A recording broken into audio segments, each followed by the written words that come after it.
ನಮ್ಮ ಹಳೆಯ ಪದ್ಧತಿಗಳು ಕ್ಷೀಣಿಸುತ್ತಿರುವ ಇಂದಿನ ಕಾಲಘಟ್ಟದಲ್ಲಿ ಅಂಕೋಲಾ ತಾಲೂಕಿನ ಕಲ್ಲೇಶ್ವರದಲ್ಲಿ ದೋಸೆ ಹಬ್ಬ ಬಳಗ, ಗೋಪಾಲಕೃಷ್ಣ ಯುವಕ ಮಂಡಳ, ಶಾರದಾಂಬ ಯುವತಿ ಮಂಡಳ, ದೇವಸ್ಥಾನ ಕಮಿಟಿ ಹಾಗೂ ಊರ ಮಿತ್ರರು ವಿನೂತನ ದೋಸೆ ಹಬ್ಬವನ್ನು ಆಯೋಜಿಸಿದ್ದರು. ಊರಿನವರೆಲ್ಲರೂ ಸೇರಿ ಬೆಳದಿಂಗಳಿನಲ್ಲಿ ದೋಸೆಯನ್ನು ಸವಿದರು. ಸಂಘಟಕರಾದ ನಾರಾಯಣ್ ಹೆಗಡೆ, ರೂಪಾಲಿ ನಾಯ್ಕ್, ಅಭಿಮಾನಿ ಸಂಘದ ಅಧ್ಯಕ್ಷರಾದ ರಾಘವೇಂದ್ರ ಹೆಗಡೆ, ಪ್ರಕಾಶ್ ಹೆಗಡೆ ಹಾಗೂ ತಂಡದವರು ನೆರೆದವರನ್ನು ಸತ್ಕರಿಸಿದರು. ಇವತ್ತು ಕಲ್ಲೇಶ್ವರದಲ್ಲಿ ನಮ್ಮ ಸ್ಥಳೀಯ ಸ್ನೇಹಿತರೆಲ್ಲ ಸೇರಿ ಒಂದು ವಿಶೇಷ ವಿನೂತನವಾದಂಥ ದೋಸೆ ಹಬ್ಬವನ್ನು ಮಾಡಿದ್ದು ಒಂದು ವಿಶೇಷವಾದಂಥ ಒಂದು ಕಾರ್ಯಕ್ರಮ. ಇದು ಈ ವರ್ಷ ಪ್ರಾರಂಭ ಆಗಿದ್ದು. ಒಂದು ವಿಶೇಷ ಏನಂತ ಕೇಳಿದ್ರೆ, ಇದೇ ಸಂಘಟಕರು ನಾನು ಪ್ರಾರಂಭ ಮಾಡಿದ ಆಲೆಮನೆ ಹಬ್ಬವನ್ನು 5 ವರ್ಷ ವಿಜೃಂಭಣೆಯಿಂದ ಆಚರಣೆಯನ್ನು ಮಾಡ್ಕೊಂಡು ಬಂದಾಗಿತ್ತು. ಹಾಗಾಗಿ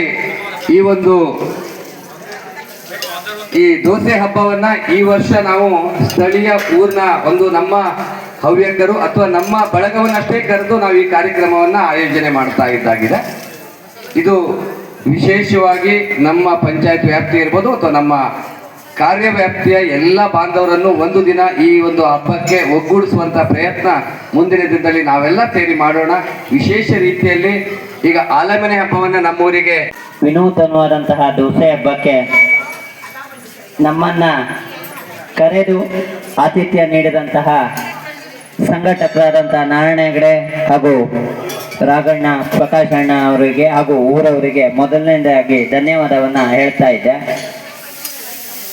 ಹಾಗೆಯ ಈ ದೋಸೆ ಹಬ್ಬದ ಬಗ್ಗೆ ಒಂದು ಅನುಭವ ಹೇಳ್ಕೊಳ್ಳೋದಾದ್ರೆ, ಒಂದು ಹೊಸ ವಿನೂತನವಾದಂತಹ ಪ್ರಯೋಗ ಈಗ 9 ವರ್ಷದ ಹಿಂದೆ ಮಾಗೋಡಲ್ಲಿ ಆಲೆಮನೆ ಹಬ್ಬ ಎಂಬ ಒಂದು ಹೊಸ ಪ್ರಯೋಗವನ್ನ ಮಾಡಿ ಅದು ಈಗ ಪ್ರತಿ ಊರಲ್ಲಿ, ಪ್ರತಿ ಗಲ್ಲಿಯಲ್ಲಿ, ಪ್ರತಿ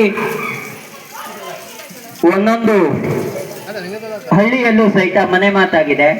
ಅದಕ್ಕೆ ಈಗ ಪೂರಕವಾಗಿ ದೋಸೆ ಹಬ್ಬವನ್ನು ಸಹಿತ ಮಾಗೋಡವರು ಹಿಂದಿನ ವರ್ಷ ಕಂಡುಹಿಡಿದ್ರು. ಆದರೆ ಘಟ್ಟದ ಕೆಳಗೆ ಅಂಕೋಲಾ ತಾಲೂಕಿನಲ್ಲಿ ಪ್ರಪ್ರಥಮ ಬಾರಿಗೆ ನಮ್ಮ ಸ್ನೇಹಿತರಾದಂತಹ ನಾರಾಯಣ ಹೆಗಡೆ ಅವರು, ರಾಘು ಅವರು, ಪ್ರಕಾಶ್ ಹೆಗಡೆ ಅವರು ಹಾಗೂ ಕಲ್ಲೇಶ್ವರದ ಯುವಕರು ಮಾಡ್ತಾ ಇರೋದು ಒಂದು ಸಂತಸದ ವಿಚಾರ.